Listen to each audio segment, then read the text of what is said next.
आज के दिन गणेश जी की पूजा अर्चना करना अत्यंत लाभदायक माना जाता है।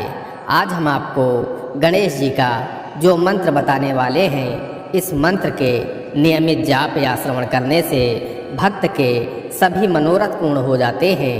भक्त सभी दुखों से बाहर हो जाता है। सभी कार्यों में भक्त को सफलता प्राप्त होती है, क्योंकि भगवान गणेश जी बुद्धि, समृद्धि और लक्ष्मी को प्रदान करने वाले देवता हैं। गणेश जी की पूजा अर्चना करने से सभी कार्य निर्विघ्न पूर्ण होते हैं। आज के दिन गणेश जी के मंत्रों का जाप या श्रवण करना अत्यंत महत्वपूर्ण माना जाता है। ऐसी मान्यता है कि गणेश जी के मंत्रों का जाप या श्रवण करने से भक्त के सभी दुख दूर हो जाते हैं। साथ ही गणेश जी भक्त की समस्त मनोकामनाएं पूरी करते हैं। प्यारे भक्तों, आइए गजानन महाराज के इस दिव्य मंत्र को कम से कम 108 बार सुन लेते हैं। लेकिन उससे पहले सभी भक्तों से एक छोटा सा निवेदन है। वीडियो पसंद आए तो दिल से एक लाइक करिएगा और इसी तरह के कल्याणकारी वीडियो आगे भी देखने के लिए हमारे चैनल मंत्र का ज्ञान को सब्सक्राइब करके कमेंट में जय गजानन महाराज जरूर लिखें। प्यारे भक्तों, मंत्र इस प्रकार है। वक्रतुंड महाकाय सूर्यकोटि समप्रभ निर्विघ्नं कुरु देव सर्वकारेषु सर्वदा। वक्रतुंड महाकाय सूर्यकोटि समप्रभ निर्विघ्नं कुरु देव सर्वकारेषु सर्वदा। वक्रतुंड महाकाय सूर्यकोटि समप्रभ निर्विघ्नं कुरु देव सर्वकारेषु सर्वदा। वक्रतुंड महाकाय सूर्यकोटि समप्रभ निर्विघ्नं कुरु देव सर्वकारेषु सर्वदा।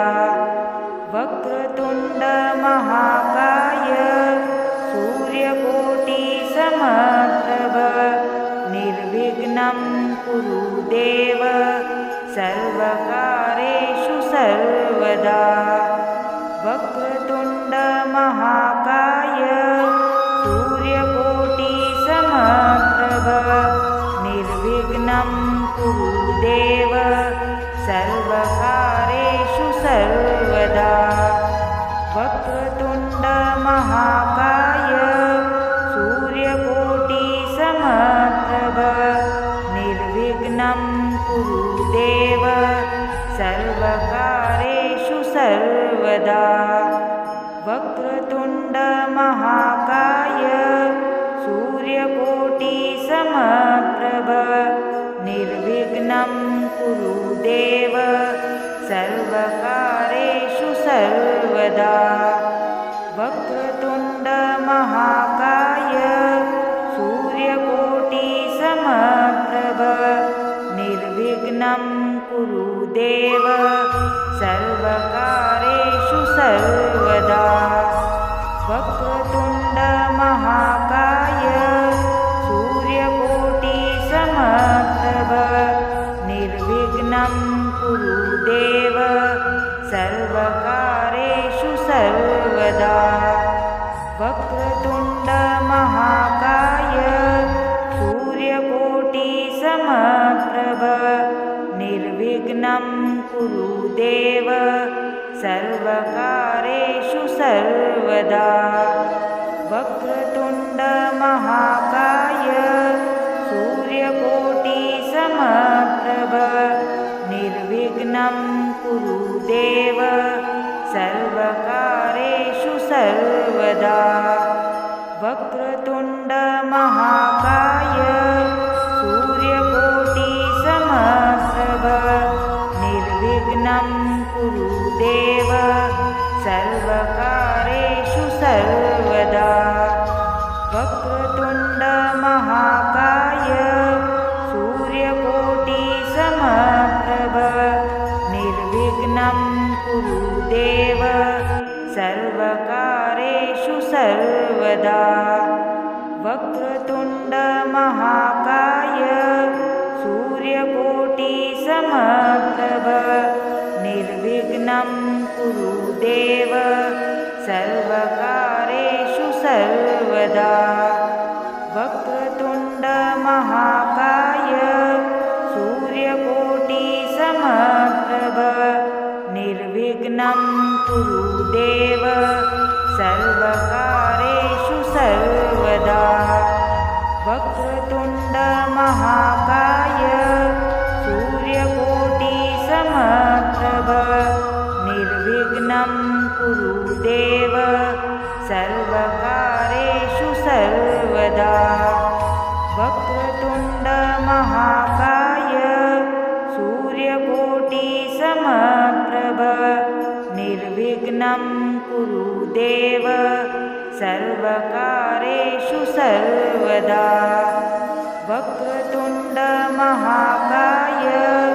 सूर्यकोटिसमप्रभ निर्विघ्नं कुरु देव सर्वकारेषु सर्वदा वक्रतुण्डमहाकाय सूर्यकोटिसमप्रभ निर्विघ्नं कुरु देव सर्वकारेषु सर्वदा वक्रतुण्डमहाकाय सूर्यकोटिसमप्रभ निर्विघ्नं कुरु देव सर्वकारेषु सर्वदा वक्रतुण्डमहाकाय सूर्यकोटिसमप्रभ निर्विघ्नं कुरु देव सर्वकारेषु सर्वदा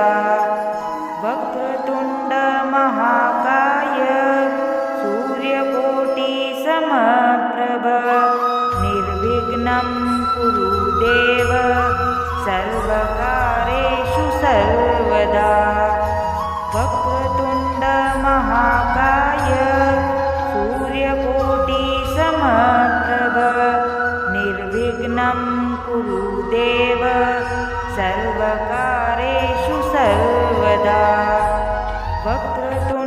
वक्रतुण्डमहाकाय सूर्यकोटिसमप्रभ निर्विघ्नं कुरु देव सर्वकारेषु सर्वदा वक्रतुण्डमहाकाय सूर्यकोटिसमप्रभ निर्विघ्नं कुरु देव सर्वकारेषु सर्वदा वक्रतुण्डमहाकाय सूर्यकोटिसमप्रभ निर्विघ्नं कुरु देव सर्वकारेषु सर्वदा वक्रतुण्डमहाकाय सूर्यकोटिसमप्रभ निर्विघ्नं कुरु देव सर्वकारेषु सर्वदा वक्रतुण्डमहाकाय सूर्यकोटिसमप्रभ निर्विघ्नं कुरु देव सर्वकारेषु सर्वदा वक्रतुण्डमहाकाय सूर्यकोटिसमप्रभ निर्विघ्नं कुरु देव सर्वकारेषु सर्वदा वक्रतुण्डमहाकाय सूर्यकोटिसमप्रभ निर्विघ्नं कुरु देव सर्वकारेषु सर्वदा वक्रतुण्डमहाकाय सूर्यकोटिसमप्रभ निर्विघ्नं कुरु देव सर्वकारेषु सर्वदा वक्रतुण्डमहाकाय सूर्यकोटिसमप्रभ निर्विघ्नं कुरु देव सर्वकारेषु सर्वदा वक्रतुण्ड महाकाय सूर्यकोटिसमप्रभ निर्विघ्नं कुरु देव सर्वकार्येषु सर्वदा। वक्रतुण्ड महाकाय सूर्यकोटिसमप्रभ निर्विघ्नं कुरु देव सर्वकार्येषु सर्वदा। वक्रतुण्ड महाकाय सूर्यकोटिसमप्रभ निर्विघ्नं कुरु देव सर्वकार्येषु सर्वदा। वक्रतुण्ड महाकाय सूर्यकोटिसमप्रभ निर्विघ्नं कुरु देव सर्वकार्येषु सर्वदा। वक्रतुण्ड महाकाय सूर्यकोटिसमप्रभ निर्विघ्नं कुरु देव सर्वकार्येषु सर्वदा। वक्रतुण्ड महाकाय सूर्यकोटिसमप्रभ निर्विघ्नं कुरु देव सर्वकार्येषु सर्वदा। वक्रतुण्ड महाकाय सूर्यकोटिसमप्रभ निर्विघ्नं कुरु देव सर्वकार्येषु सर्वदा। वक्रतुण्ड महाकाय सूर्यकोटिसमप्रभ निर्विघ्नं कुरु देव सर्वकार्येषु सर्वदा। वक्रतुण्ड महाकाय सूर्यकोटिसमप्रभ निर्विघ्नं कुरु देव सर्वकार्येषु सर्वदा। वक्रतुण्ड महाकाय सूर्यकोटिसमप्रभ निर्विघ्नं कुरु देव सर्वकार्येषु सर्वदा। वक्रतुण्ड महाकाय सूर्यकोटिसमप्रभ निर्विघ्नं कुरु देव सर्वकार्येषु सर्वदा। वक्रतुण्ड महाकाय सूर्यकोटिसमप्रभ निर्विघ्नं कुरु देव सर्वकार्येषु सर्वदा। वक्रतुण्ड महाकाय सूर्यकोटिसमप्रभ निर्विघ्नं कुरु देव सर्वकार्येषु सर्वदा। वक्रतुण्ड महाकाय सूर्यकोटिसमप्रभ निर्विघ्नं कुरु देव सर्वकार्येषु सर्वदा। वक्रतुण्ड महाकाय सूर्यकोटिसमप्रभ निर्विघ्नं कुरु देव सर्वकार्येषु सर्वदा। वक्रतुण्ड महाकाय सूर्यकोटिसमप्रभ निर्विघ्नं कुरु देव सर्वकार्येषु सर्वदा। वक्रतुण्ड महाकाय सूर्यकोटिसमप्रभ निर्विघ्नं कुरु देव सर्वकार्येषु सर्वदा।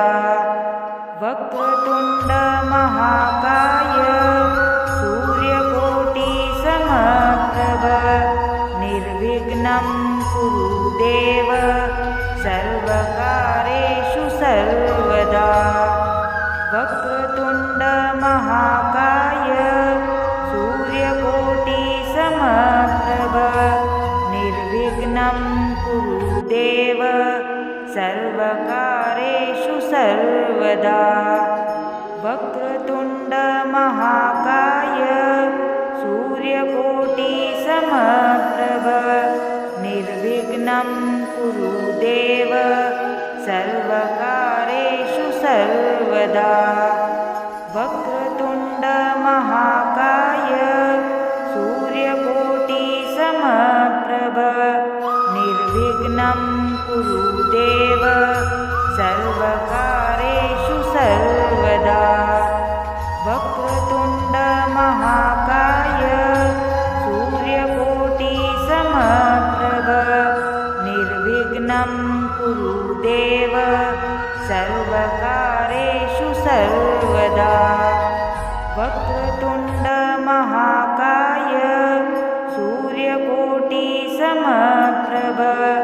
निर्विघ्नं कुरु देव सर्वकारेषु सर्वदा वक्रतुण्ड महाकाय सूर्यकोटिसमप्रभ निर्विघ्नं कुरु देव सर्वकारेषु सर्वदा वक्रतुण्ड महाकाय सूर्यकोटिसमप्रभ निर्विघ्नं कुरु देव सर्वकारेषु सर्वदा वक्रतुण्ड महाकाय सूर्यकोटिसमप्रभ निर्विघ्नं कुरु देव सर्वकारेषु सर्वदा वक्रतुण्ड महाकाय सूर्यकोटिसमप्रभ निर्विघ्नं कुरु देव सर्वकारेषु सर्वदा वक्रतुण्ड महाकाय सूर्यकोटिसमप्रभ निर्विघ्नं कुरु देव सर्वकारेषु सर्वदा वक्रतुण्ड महाकाय सूर्यकोटिसमप्रभ निर्विघ्नं कुरु देव सर्वकारेषु सर्वदा वक्रतुण्ड महाकाय सूर्यकोटिसमप्रभ निर्विघ्नं कुरु देव सर्वकारेषु सर्वदा वक्रतुण्ड महाकाय सूर्यकोटिसमप्रभ निर्विघ्नं कुरु देव सर्वकारेषु सर्वदा वक्रतुण्ड महाकाय सूर्यकोटिसमप्रभ निर्विघ्नं कुरु देव सर्वकारेषु सर्वदा वक्रतुण्ड महाकाय सूर्यकोटिसमप्रभ निर्विघ्नं कुरु देव सर्वकारेषु सर्वदा वक्रतुण्ड महाकाय सूर्यकोटिसमप्रभ निर्विघ्नं कुरु देव सर्वकारेषु सर्वदा वक्रतुण्ड महाकाय सूर्यकोटिसमप्रभ निर्विघ्नं कुरु देव सर्वकारेषु सर्वदा वक्रतुण्ड महाकाय सूर्यकोटिसमप्रभ निर्विघ्नं कुरु देव सर्वकारेषु सर्वदा वक्रतुण्ड महाकाय सूर्यकोटिसमप्रभ निर्विघ्नं कुरु देव सर्वकारेषु सर्वदा वक्रतुण्ड महाकाय सूर्यकोटिसमप्रभ निर्विघ्नं कुरु देव सर्वकारेषु सर्वदा वक्रतुण्ड महाकाय सूर्यकोटिसमप्रभ निर्विघ्नं कुरु देव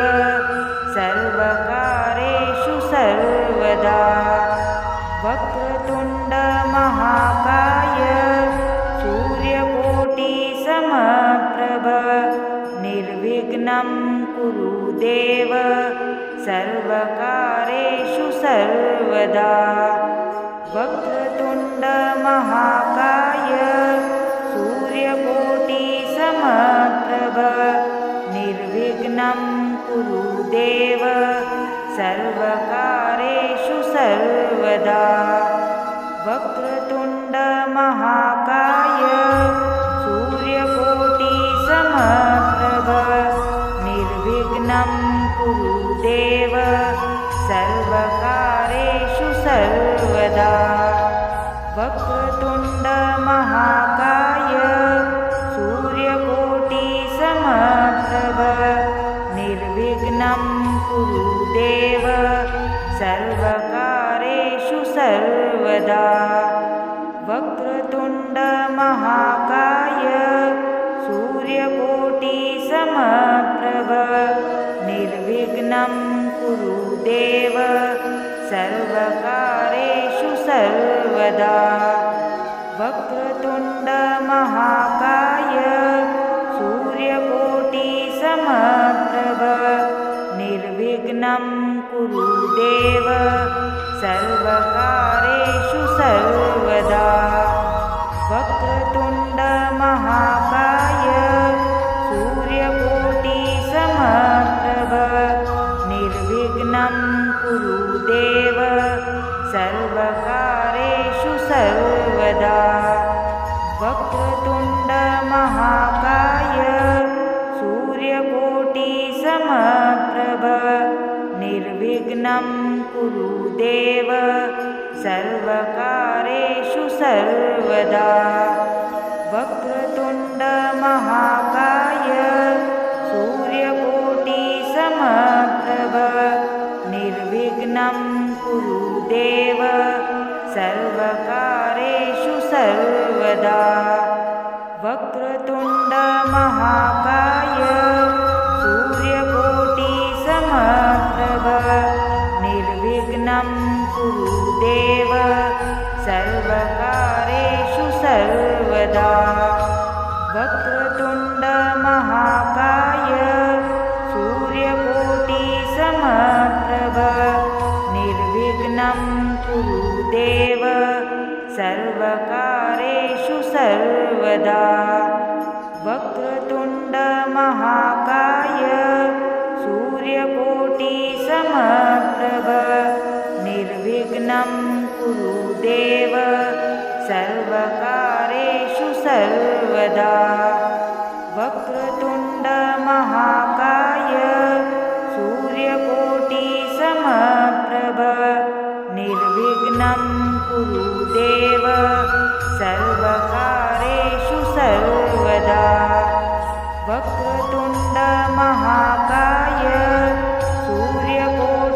सूर्यकोटिसमप्रभ निर्विघ्नं कुरु देव सर्वकारेषु सर्वदा वक्रतुण्ड महाकाय सूर्यकोटिसमप्रभ निर्विघ्नं कुरु देव सर्वकारेषु सर्वदा वक्रतुण्ड महाकाय सूर्यकोटिसमप्रभ निर्विघ्नं कुरु देव सर्वकारेषु सर्वदा वक्रतुण्ड महाकाय सूर्यकोटिसमप्रभ निर्विघ्नं कुरु देव सर्वकारेषु सर्वदा वक्रतुण्ड महाकाय